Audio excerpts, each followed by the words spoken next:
In this video, I'll show you how to create a folder in the app drawer and on the home screen on your Samsung Galaxy S26 Ultra, S26 Plus, or S26. Create a folder in the app drawer. First, open the app drawer on your device.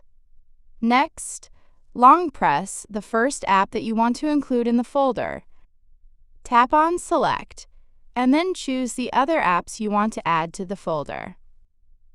Once you select multiple apps, you'll see the Create Folder option at the top right corner.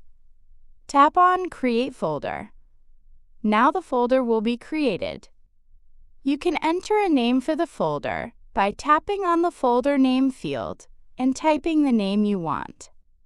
If you want to add more apps later, simply tap the ++ icon inside the folder and select additional apps. You may also see a home icon option that lets you add that folder directly to your home screen. If you have the Good Lock module installed, you'll get additional customization options such as changing the folder screen grid, pop-up folder, or folder icon grid. Create a folder on the home screen. Now let's see how to create a folder on the home screen. Go to the home screen, then long press an app and drag it on top of another app.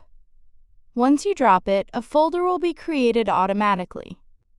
You can then tap the folder name and enter the name you want.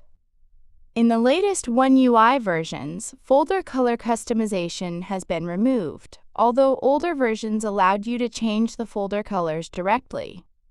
Remove a folder. If you want to remove a folder, simply long press the folder. Then tap Remove to delete it from the home screen or app drawer. And that's it!